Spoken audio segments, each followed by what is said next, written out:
Yeah. Awesome. Okay. Ready?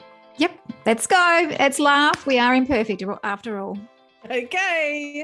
Hello and welcome to the Imperfect Us podcast. I'm Leanne Camilleri. And I'm Lisa Downs. As hosts of the Imperfect Us podcast, we share relatable stories that celebrate we are all perfectly imperfect humans leading perfectly imperfect lives. We discover practical and evidence-based strategies that draw on the science of wellbeing and positive psychology that help us to uncover the barriers that might hold us back from being our authentic selves and turn them into opportunities so that we can show up more consistently, doing what we really aspire to do and who we want to be. We acknowledge the Wadawurrung and the Kaurna people as traditional custodians of the beautiful lands on which this podcast is being recorded. We pay our respects to elders past, present and emerging, and extend this respect to other First Nations people who are here with us today. So, let's get started. Today, we are really excited to be chatting with Angelina Eynon, who is an executive coach, facilitator, and academic with over 25 years of experience in leadership development. Angelina has worked both in Australia and the United Kingdom as a management consultant and teaches leadership and professional development to the next generation of leaders at Monash University on the Master of Business program. Angelina has a Master of Applied Positive Psychology from the University of Melbourne, and her capstone thesis was Thriving Women, Thriving Workplaces, shifting the paradigm about women, gender equality, wellbeing and work. Everyone, please welcome Angelina. Angelina, thank you so much for being with us today. We are so excited to be talking with you. Thank you. And thank you so much for having me today. And you know, we've already had a bit of a precursor conversation, which has been good fun. So I'm looking forward to seeing what comes out in the next little while. Me too. Now, we would really love to hear, Angelina, about what led you to the work that you do. Okay. So many things, really. My own personal experience from a couple of decades working in the corporate world, in banking and finance, and also in management consulting. The experiences that I hear from the women that I coach and facilitate, either on leadership development programs or one-on-one work that I do, and across different age ranges. And, you know, we were talking before we started recording about how some of the things that happened when we were early on in our corporate careers probably don't happen as much now, but there are different ways that they're happening. So hearing about some of those things. I think also, you know, I'm the mother of a daughter. Mm-hmm. And if you look at, I saw a recent study that was done by an Australian university that said that even within the first year of girls graduating, and in Australia we graduate more girls than boys every year from universities, and even within the first year, by the end of that first year, the gender pay gap's about 5%. So, you know, and then of course it's moving up towards 14% and higher as we go further down the track. So those things really concern me. So I guess, you know, that wanting to do something in the gender equality space, and also combining that with Pod Psych. So I first came to Pod Psych in the early 2000s. I was very lucky. I was in a corporate role where I was offered a coach, and the coach had just come back from being trained with Martin Seligman. So she'd been at UPenn. And so I was introduced to strengths. And I had gone through nearly, at that stage, I think it was over 15 years of a career, thinking that there was something fundamentally wrong with me in the corporate workforce, because I had constantly received feedback that I was too soft, or maybe you should tone down the emotion on that.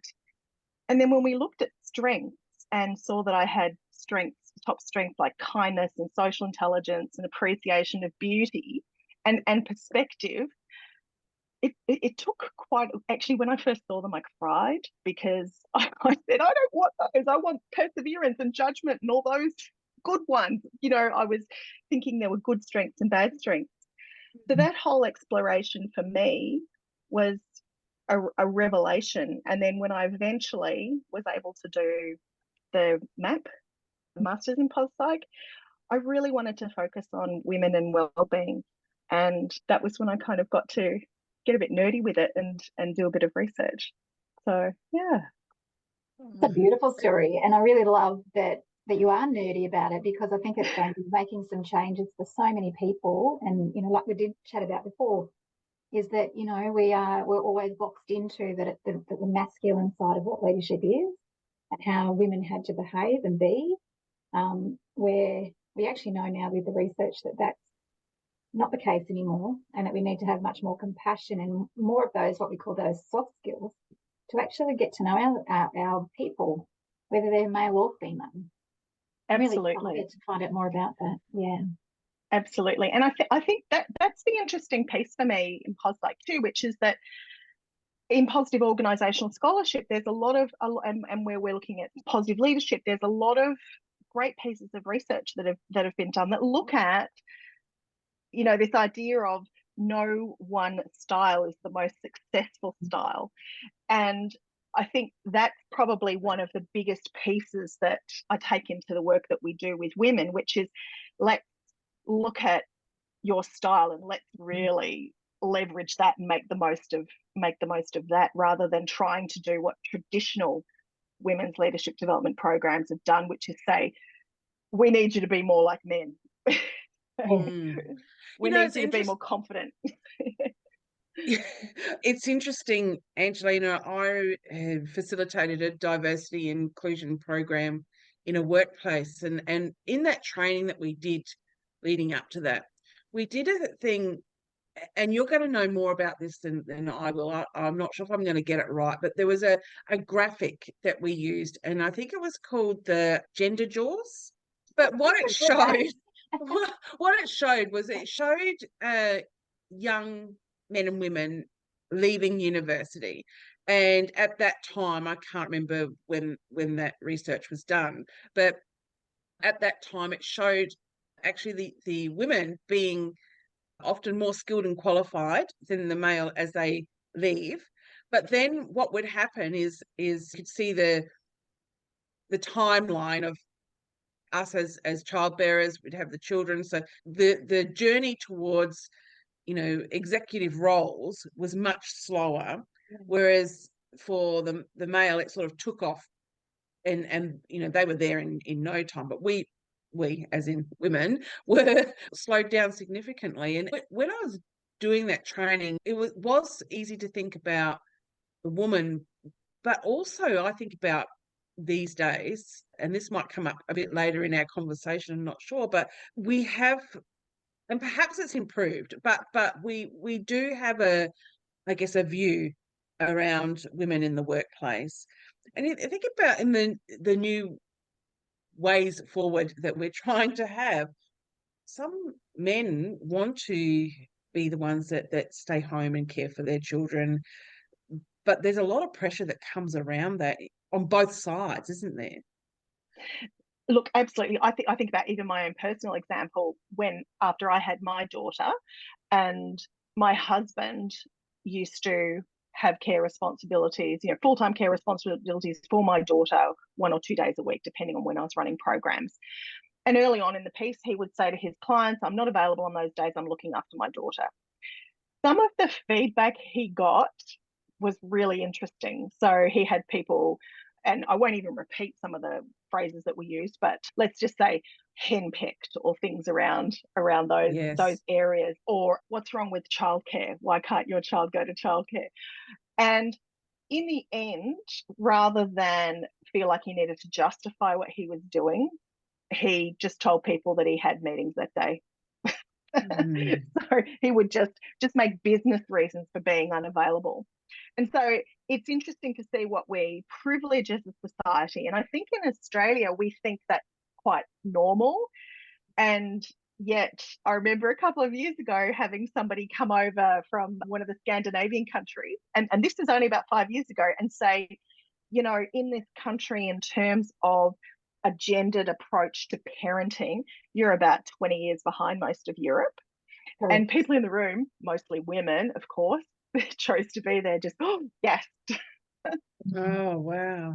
So true, though. And I think there is a shift I know in the community that I live in, there's a lot of young, I'd like to say entrepreneurs, who have changed the way that they think about work and who is doing it. And it's such a really beautiful change, and very strong women understanding, who they are, but also really balanced as well, which I guess might be the next question to you is, you talked just a moment ago about exploring women and wellbeing.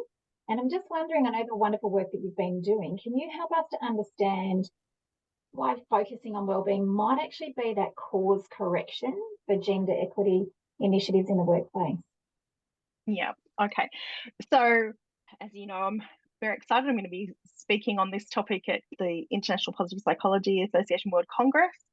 And the topic that I have, so the headline that was crafted and was actually something that Amanda Webb, who's the CEO of Explore for Success, the company I do a lot of work in gender diversity with, gender equality work with, came up with. And it was, how could a focus on wellbeing be a course corrector for workplace gender equality initiatives? And I guess the way, we don't want to overstate what wellbeing can do. And I think, we've both done maps. We're told constantly, don't overstate, especially when there's not much data, and there's not a lot of data in positive psychology that looks specifically at workplace gender equality.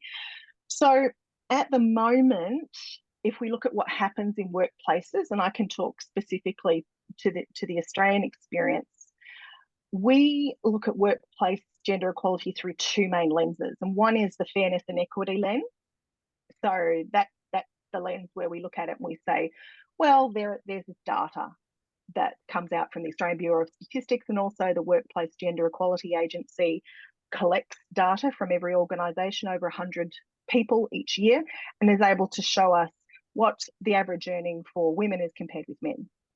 And so we look at that, and women earn significantly less than men on average. So if you're looking at comparing full-time wages and full-time wages, which is what the ABS does, you're looking at about a 14% gender pay gap. If you're actually looking at women working and men working, and I know that's purely looking at binaries, and it's probably a little bit more complex than this at the moment, but just what we're reporting on statistically at the moment, it gets up as high as 20%, because there are more women who are working part-time and casually. So when you compare annualized earnings, different. So it's not saying that women and men are being paid different amounts for the same job. That's illegal in our country. It's actually just looking at our average annual earnings and comparing what that looks like. So that's the fairness and equity case, and that also looks at things like representation in senior roles. So we've got about 25% women in board and really senior management roles, C-suite roles. Women, as we know, are more likely to be subjected to greater levels of workplace sexual harassment and discrimination, and also flexibility. So that's the fairness and equity case. The second lens that a lot of organisations go in with is this business case, and the research that shows the impacts, and gender equality is one, or gender is one aspect of DEI, as you know, but there's so much research, as we know, that shows that when we have a more diverse and particularly a gender diverse workforce, that we have better decision making in companies, better innovation, and overall improved company performance. And if we look at even something at a higher level, women in governments, during COVID, countries that were led by women had 40% less deaths. We know that women in government leads to better health outcomes and education outcomes overall, that more women in government leads to greater levels of action on climate change, more inclusion and diversity more broadly across a range of different issues, and even less corruption. There's some interesting studies showing that more women in government equals less corruption. So there's lots of, the business case and is well established and has been for about 25 years. But despite that, we're still not getting traction. So the latest figures from the WEF predict, the World Economic Forum predict that it's still going to take about 135 years to achieve gender equality globally. Wow. That's not a great number. That needs to change quickly. Wow. We're going to be able to have people living on Mars before we have gender equality, which is interesting, isn't it? It comes back to what we privilege, what we think important. So the suggestion that I'm making in this idea of wellbeing as a course corrector is that, as well as the fairness and equity case, as well as the business case, we need to also add some more lenses. And the one, being a scholar, and I'm also lucky I get to teach a bit of pos psych. I think wellbeing is a good lens for that. So what I mean by that is that we create, and I think this is probably one of the really important points, because wellbeing is such an overused term at the moment. I mean, I've got tissue boxes in my bathroom that have the word wellbeing on them. I don't know how the tissue is aiding my wellbeing, but there we go. It's a very overused word at the moment, and I think what we need to be doing is what Lindsay Oates talks about, which is creating better wellbeing literacy. So understanding that, so for instance, understanding that language of strength, understanding not only individual strengths, but strength-based approaches, understanding Fredrickson's broaden and build theory and what that looks like at the me, the we, the us level.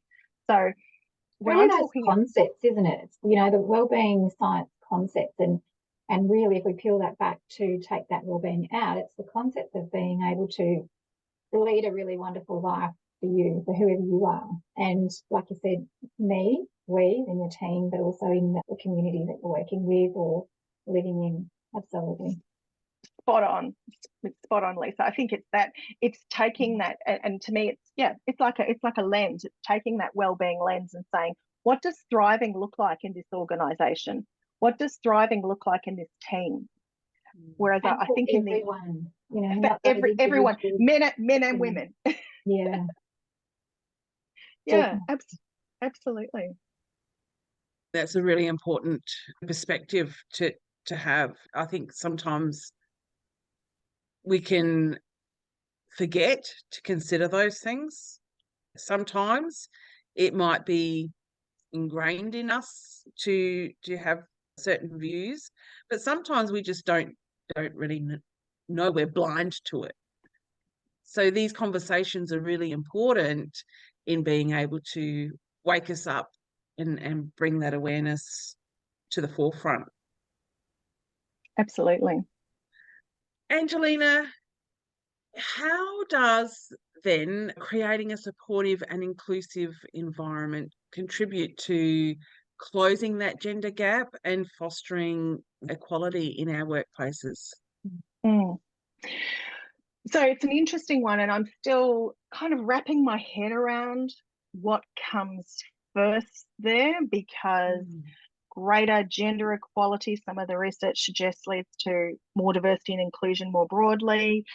A focus on diversity and inclusion in some organisations assists gender equality outcomes. And once again, when I'm talking about gender equality, I'm not just talking about women. I'm talking about for everyone. So the talk that I'm doing at IPA, I'll be using a case study, and it's of a law firm that I've been working with since 2018. And they're kind of mid-tier, about 1,000 lawyers across Australia. And they have, in the last 3 years, made their diversity and inclusion head their head of wellbeing, diversity and inclusion. And so the lens that she looks at DI initiatives is a wellbeing lens. What helps this organisation to thrive? What helps our practices thrive? What helps our team thrive? What helps our individuals thrive? And just that shift in paradigm makes a great difference in that organisation. So we've specifically been working with them on women's leadership development. And since 2020, we've had 24% of their partner promotions have been women who have gone through our program. And we work with them in groups and also in coaching. And I've had several of those women as coaches. And when I first worked with them, they had no intention of partnership track for a whole range of reasons. Can I use an example of someone? I won't use her real name. She loved being a lawyer. She was a mum of 4. She also loved being a mum. She worked 4 days a week.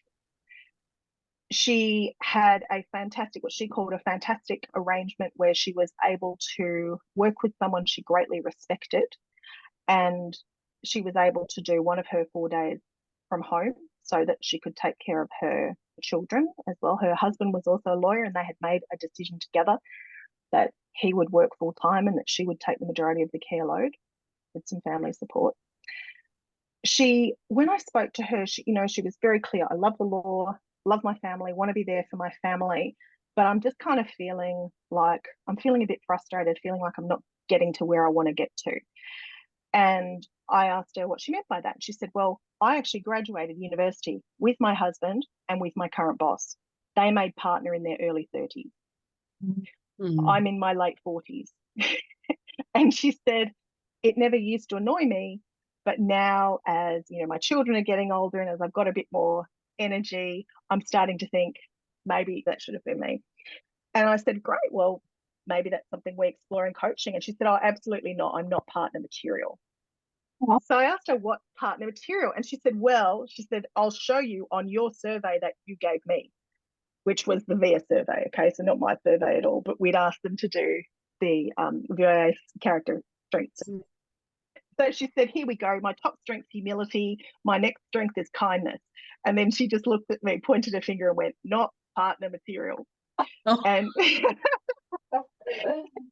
she said, and my boss, when I came into this program, he said to me, this will do you good because it'll teach you to be confident.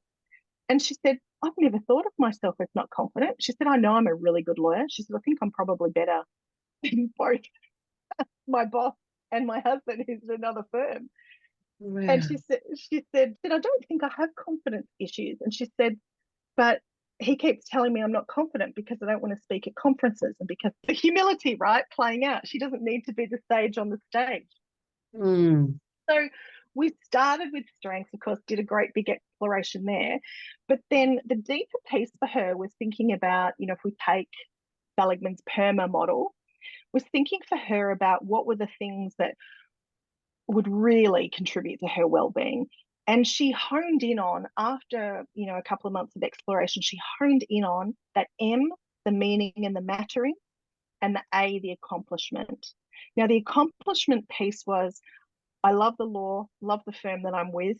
Turns out she's a national expert in her area of law. It's a really niche area of law. She's a national expert. And accomplishment for her would be being partner, one of the accomplishments. But tied into the meaning and mattering piece was she wanted to be seen to be adding value and making a difference. She wanted her work to matter, but she also wanted to be a really good role model for her kids. And she said, I'm of a generation where I was told we could have it all, and I don't want my kids to think that, I'm some kind of martyr sacrificing things. I want them to know that you can have a family and enjoy your role. So she's now been a partner for 2 years, and she's a very successful and highly regarded partner. And the other thing she said to me, she said, oh, my firm would never allow me to be a partner 4 days a week. She went and had a conversation with her firm, and they said, sure, we've got partners who are working 4 days a week, men and women. Let's set up some interviews for you with them. So she spoke to people. She was based in Melbourne. She spoke to people who were based in Sydney, in Perth, one in Canberra, one in Newcastle, 2 men, 2 women who were doing 4-day weeks in that firm that she had no idea about before. So it's that combination of, as soon as she decided, okay, I want to let this organisation know that this is where I want to go, and it's not always about promotion in this work either, the organisation folded in around her and said, how can we support you? How can we support you to thrive? If this is what you want to do and you want to be able to do this 4 days a week, what do you need from us? And look, she'll be the first to tell you that, it's not as if she's working 10 till 5 every day and then getting home and putting her feet up and watching Kardashians. She works really hard, but she loves what she does, and she's thriving in her life. And as she said to me, and my kids are fine too. There's a level of risk being that vulnerable. I guess psychological safety really comes into that. Obviously, in her organisation, they cared enough about supporting the people in their workforce. Having that conversation about what we need can be a challenge. Like, how was she feeling leading up to that? We did quite a bit of coaching work on prepping her for that and her way of going into that conversation. And this is not the way everyone would do it, but she went in scripted. Yeah. And that was her way of being comfortable. As soon as she spoke to her manager, who, you know, I said to you, she'd known for a long time, he said to her, if you want to be partner, I'm behind you 100%. So that was next level tick. But then it was about the levels above and the organisation, because it's quite a process to make partner, and she had to put a business case together. She was surprised by how much support she had, and that support really buoyed her and pushed her forward. She actually presented at a conference last year, and it was, for her, she said, this is and she's a fabulous presenter. For her, she said it was the most horrifying thing that she would have to do. But when she came off that stage, she felt really proud of herself. And she felt, it was the first time, she said, it's the first time I've actually really felt that I am, she actually said once and then wouldn't repeat it, the national expert in this area. I think the story that you shared was really beautiful to listen to, because all of a sudden we could hear all of those wellbeing science components in there and concepts.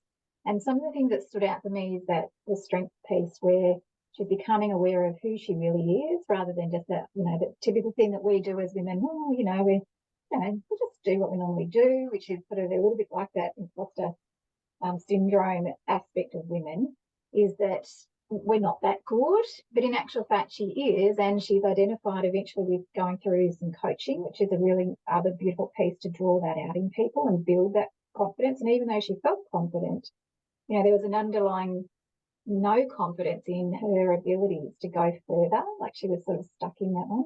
And then going ahead and using that PERMA model and exploring that, you know, the meaning and the mattering and the accomplishment, really acknowledging it. And Leanne and I have done lots of that, haven't we, where sometimes we just go, we're hopeless, we're terrible, you know, whatever it might be, that, you know, that inner dialogue that's not true. And then when we stop and be aware of our accomplishments so far and what's got us here, all of a sudden it just changes that trajectory of our thinking into a much more hopeful way of moving forward, which you've been able to help her to do. I spoke to her recently, and one of the things that she said makes her feel most proud is that she has other people who want to work for her. She's seen as one of the really good partners in the firm that people want to work with. And that's something she's really proud of. I've had other women in my program say, I want to be the kind of partner that she is. And and that's a lot to do with, you know, even if we take it back to the positive emotions in PERMA, she exudes calm. You know, when you're around her, you feel like everything's under control. And that's an amazing, as a team member, that's an amazing thing to work around. She said also about, you know, she wants to be able to be a role model for her kids and her family. Well, she's actually more than that. You know, she's obviously a role model to other people that she's working with, to champion. And, you know, like we talked about earlier in the top of this podcast, is that mentorship for other people.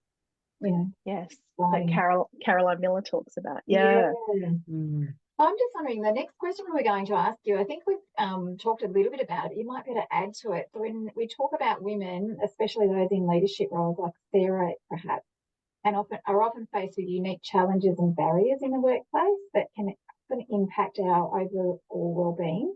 And just wondering if you have some advice as to how organisations might better address some of those challenges or barriers. Yeah. So this is interesting because I was looking at Michelle McQuaid's State of the Workplace report from the 2022 one from September last year. So I think they've done 5 in a row. I had a very brief chat to Michelle at the end of last year about some of the gender data that's in there. And interestingly, in that top category of consistently thriving, so it's in Australian workplaces, it's 19.5% of professional men from her survey are consistently thriving. That's only 13.5% of women. But within that consistently thriving group, it tends to be a lot of very senior people. So there's something in there, and obviously I haven't delved into the data, but there's something in there about being senior, and you know, that if that suits you, that's something that can contribute to thriving.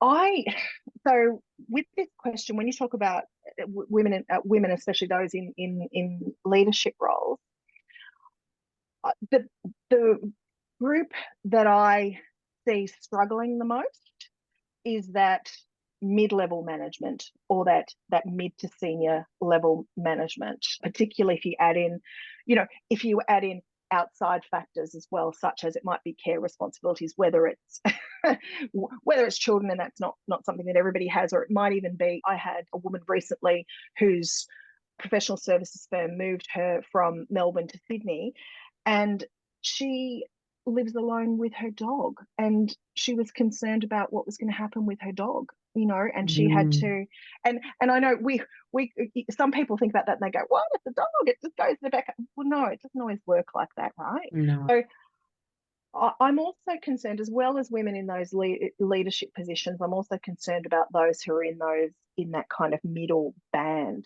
in the corporate world and professional services. And I think one of the ways, and yes, probably have covered this, but one of the key ways that organisations need to start addressing this or thinking about this is this wellbeing literacy piece, which is that I think organisations generally are still thinking of wellbeing as being diet and exercise and a lack of mental health. And then every now and then there might be something thrown sideways about self-care, go and have a bubble bath and a champagne with your girlfriends and it'll all be fine. Exactly. There's an EAP, yeah. Whereas I think, as practitioners, scholars and practitioners of health, we know that wellbeing's much, much broader than that. And so it'll be different for everybody. I think we need to look at that thriving piece, but I think also, and once again, we've mentioned Caroline before, but this idea of amplifying women's voices and ideas. So Caroline talks specifically about women amplifying each other's voices. I think it goes deeper than that and broader than that, which is that within organisations, we need to be amplifying women's voices and ideas. And yes, do the mentoring. Yes, sponsorship is better, because sponsorship means we have people speaking for and about the good work that they're doing, but also look to different voices, different ideas, and different styles. And I guess we have this wonderful advantage of having spent lots of time thinking about strength, and we understand that different styles can be different superpowers, right? So I think opening our minds to value and appreciating and amplifying those different voices and ideas. I was just thinking about that ampliship piece from Caroline Miller, and I know that sort of came up when they were here in Lee Waters. Professor Lee Waters were in a car together, and they're very good friends, and they had this whole discussion about how some women pull people down, and that happens in workplaces. And some places that I've worked in, that I've seen that. And I think when I put on my wellbeing science lens, I always try and shift that, because that's just not the more negative language, as the Odes talks about, the more negative, actually there's more negative language in the world than there is positive. But we need to shift that, because when we're hearing those thoughts or sayings, that actually just drags everybody down. But when you see people for doing great work, telling other people about that, or telling them as well, sometimes they don't even acknowledge that they're doing such a great job. And to have people championing you to be able to, or sponsoring or mentoring you in that way, it really helps. And it's so easy to do. It's like almost being grateful and telling people, so grateful that you have this knowledge. You've really helped me by just something as simple as that. Absolutely. And I think that's such a great point, Lisa, which is if we challenge people to think about, even as you say, the way they give feedback. and not to always think of feedback as needing to be constructive. And when we say constructive, we often mean negative. We mean looking for what's wrong. Whereas back to that wellbeing literacy piece, if we're looking for what's right. And I remember a big difference between, for example, when I was in consulting and I seem to have quite a few people that I work for who said things to me like, you need to be less soft, more commercial, less emotional. And I couldn't kind of work out exactly specifically what they meant. And it made me feel like there was something wrong with me.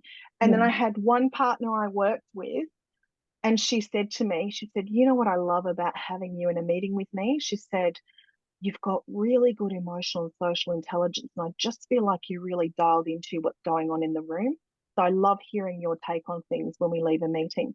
Now, that comment was a long time ago, and I still remember it because it was so useful, because to me it was like the value I bring in this team is that, you know, one of the things I do well is when I'm in meetings, I'm trying to, whether I mean to or not, listen in for the emotional tone and what's going on, and then having a conversation later that might be helpful in what we're doing. I mean, that's gold. That's gold when you're trying to develop yourself in a career. Absolutely. And understanding what we bring is powerful. Angelina, when it comes to workplace gender equality initiatives, some organisations focus primarily on structural changes and policies. Yeah. How can an approach that integrates wellbeing into gender equality have more impactful and sustainable outcomes? Yeah. So I was thinking about this question, and it made me think about some of the studies that were done, and it was looking at airlines post 9/11 and looking at what they did. So when airlines were grounded and there was essentially no travel in the States at that period of time, and essentially what I remember as the summary of it was that the airlines that kind of took a very quick, let's slash staff, cut costs, and it's a business decision, don't get upset about this. The airlines that did that fared less well in the longer term. So they looked at them 1, 2, and I think it was 5 years later maybe, and looked at how they were going in terms of like profitability, of course, traditional business measures, but also in terms of reputation and staff turnover. And they found that, and there was also a study about a hospital, and they found that the way that people were treated, so when a wellbeing lens was central to the approach that was taken, it had a significant impact on the organisation's thriving several years down the track. I'm hoping, and I don't know, but I'm hoping that there are organisations in our country and in the States, or not organisations, but individuals who are looking at that stuff with companies post-COVID. Because even just anecdotally, if you look now at, you know, organisations like, let's just say our national airline, and the reputation it has now compared with the reputation in this country pre-COVID, interesting to think about given some of the approaches taken. I have also noticed there are studies that show, so there was one in the States and one in Australia. There was one, McKinsey's does one each year, that during COVID, women were lost more jobs. So there were more women who lost jobs. They also voluntarily left jobs to attend to other things that were occurring, whether it was homeschooling in some instances or whatever. And there's studies that show that they picked up more of the care load. One of the things I'm noticing, so I work with a few different law firms at the moment, and this is, you know, I'm not actually researching this, but I am noticing and having conversations about turnover, because it's a great job market at the moment. People are moving organisations. And I'm noticing a gendered difference in turnover, because I do have some organisations I'm running not just women-only programs in, noticing a difference in gendered turnover in organisations that are insisting everyone come back to the office full-time. So I think that literature is coming out a lot more now too, in education as well. I think it's really look, it's interesting because the it's probably not specifically answering your question. Yes, the policy and structural changes are important, and also organisations are in Australia, they have to report every year to the workplace. If they're over 100 staff, they have to report to the Workplace Gender Equality Agency along 4 lines. So most organisations are doing what they need to do, because as of this year, they're going to be shown individually. So we're going to be able to see how many senior management in X bank are women compared to men. We're going to be able to see that very clearly and publicly. So that stuff is important, and it's particularly important in gaining momentum.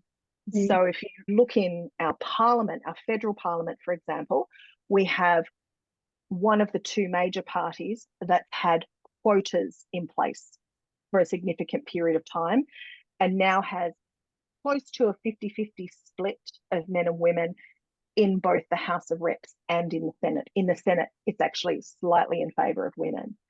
And then we have another party that refuses to even contemplate that idea, and they're currently sitting at around, I think it's 25% women in their House of Reps, and it's a little bit higher. I think it's 30, 33, 34 in the Senate. So there are initial policies and structural things that you can do to kind of kickstart things. But then I think it comes back to, I guess, the reason for the examples around the airlines and even the law firms. Then it comes down to the lens that you are applying to the way that we look after people in our organisation, to organisational thriving. I'm thinking about the politics, the political landscape, and I'm not clued up in politics, but what I see and what concerns me is that we want new people coming into politics, new ideas, new thinking, all of that sort of thing. And I think it's changing, but I think what we're seeing is that gender diversity is challenged in that landscape. And I can see how it has an impact on wellbeing, and that when we have that sense of meaning and purpose that you referred to beforehand, the impact especially on that. I'm interested to hear your thoughts there around, I'm sorry if I'm going to get you started, but no. That's not an intention, but I think it's something I do think about when I see the banter that happens in the politics arena, and the support and non-support that you see. It's an interesting time, I think, to be watching it playing out.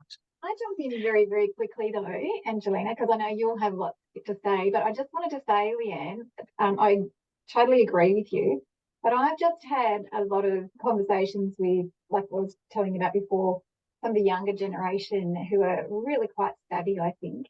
And the conversations they have about politics is that they just say they're just pathetic, but they're not concerned because they know that the rest of their people of their age group are changing it anyway. And they said, so just leave it to us for the vote. And I went, wow. I went, how confident and beautiful is that? Because they're just tired of it. It's just such a boring conversation to have. And what they were saying is the conversation's changing without them. I went, oh, go you.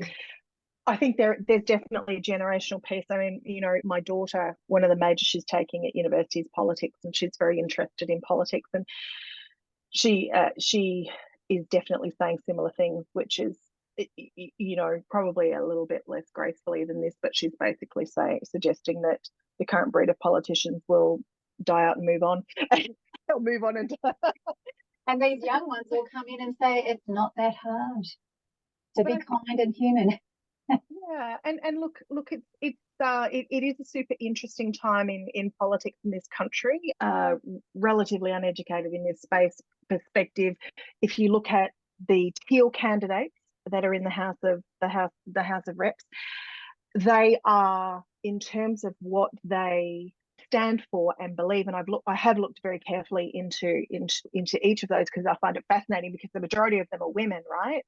The teal candidates in the House of Reps, they would traditionally have belonged to one of the major two parties, but they have views on things like climate and gender equity that put them at odds with where their natural home once may have been.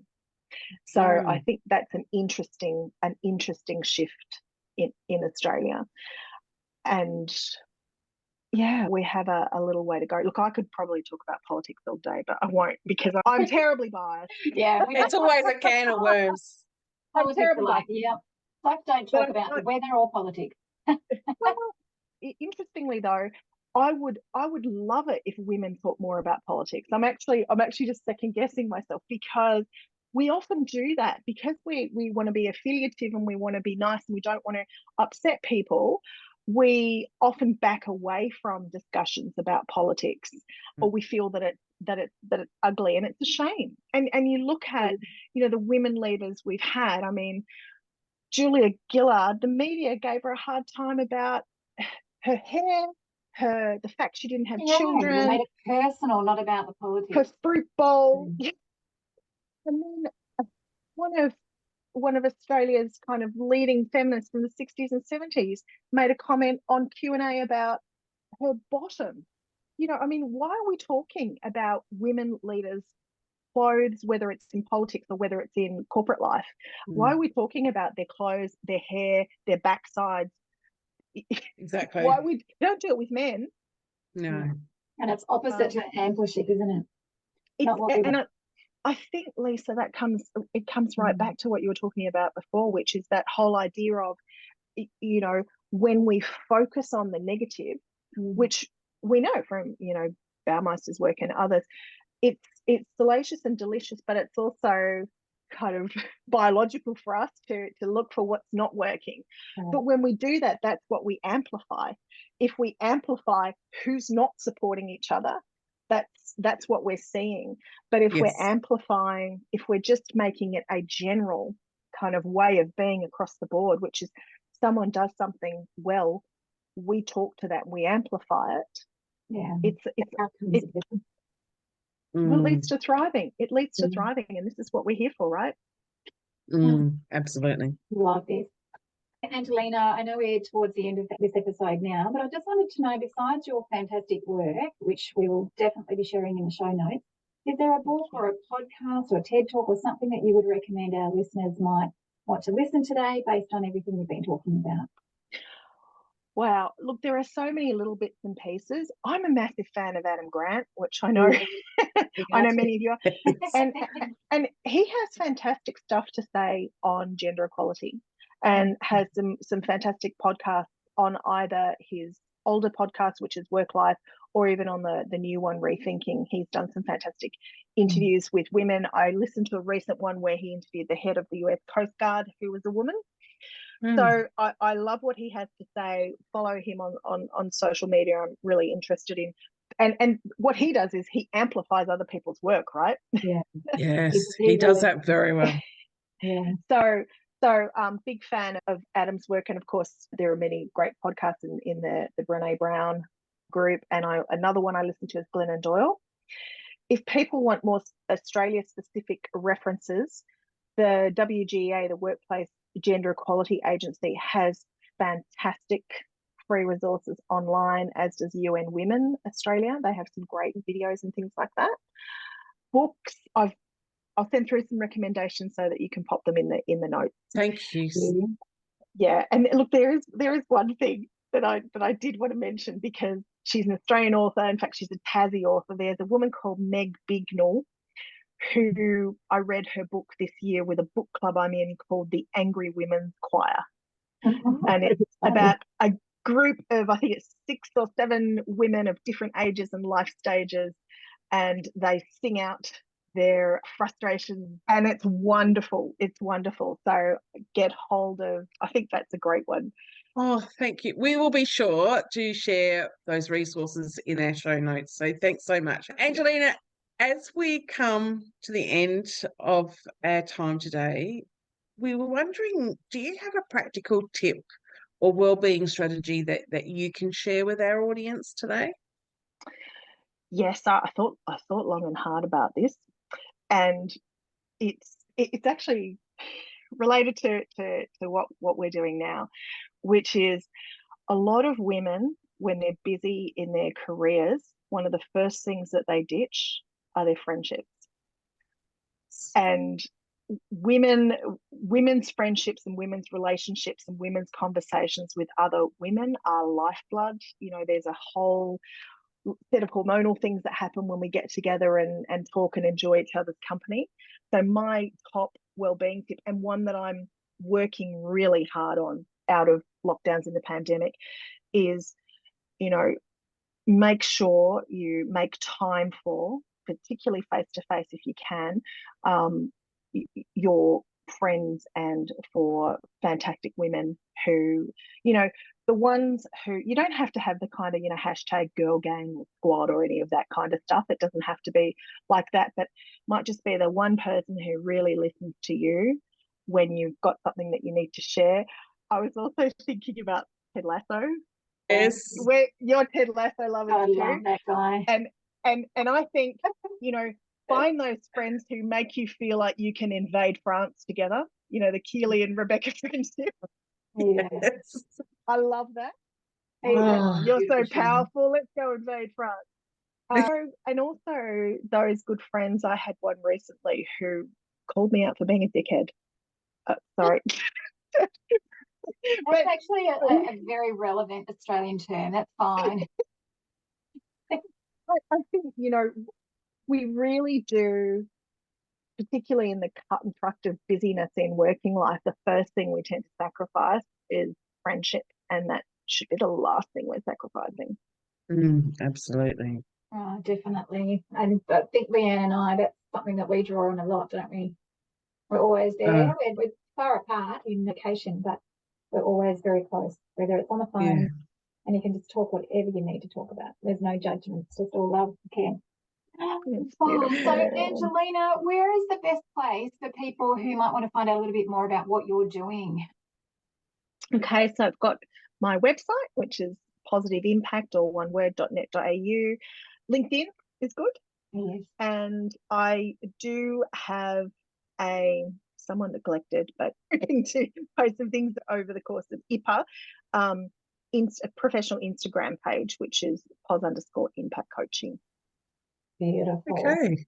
Thank you so much. That's a wonderful conversation. Thank you. I think I'm going to take it into my day with so much joy, and also into my next term at school, and see how we can, you know, amplify our women particularly, but also be really supportive and, I guess, focused on how we can change that gender equity and just even diversity in our workplaces. So thank you very much. Thank you for having me on. It's been great. What a conversation. I learned a lot throughout that. And just the perspective of well-being is so important. I think we forget that. Also, the idea of amplitude. Yeah, Adams was so good in creating that with Lee Waters. I just love it. She champions it, which is wonderful. And like Angelina said, not just women with amplitude, men too. And when we're amplifying it, you're actually able to see more people thriving and doing great things in your organisation. So it's that shift again, not to fixing people because you think that they're not doing it the way they wanted you to have it. It's more about finding the strengths in people and allowing them to use their strengths to create great things wherever they are, and supporting them. Absolutely. You know, Angelina said, we know when she learned about her strengths, there was a shift. And I totally resonated with that, as I found the same for myself. Once I understood better how I showed up, but also could notice different things in others, and I think it was powerful. Very powerful. And I even think if we had a flip side of that, so my voice is going. I often think about with your strengths that we can overplay them sometimes or underplay them. And I know for a long time I was underplaying my strengths until I realised a little bit more about what those strengths actually meant for me. And a lot of the things that came out for me were like things like being a maximizer and a arranger and a relator. They're just what I thought were just my natural thing, but now I know more. But fairness is another one for me where, you know, fairness is really important to me. However, if I overplay that, it, you know, it can put me into a bit of trouble really, and I need to fix things, and that's not a good thing. So being able to balance, you know, where your strengths are and play to that, but also finding strengths in other people and then amplifying it. Let's bring that perfect. All right, mate. All right. Have a great day. Okay. Take care. Thank you for listening to the Imperfect Us podcast. As always, we are extremely grateful to our executive producer, Brenton Ainsworth, for helping us to put this episode together. If you've enjoyed this podcast, please share it with someone you care about, and we would be grateful if you could rate this podcast on iTunes. To continue the conversation and see what we're up to, you can connect with us on LinkedIn. Just search for Imperfect Us. Bye for now.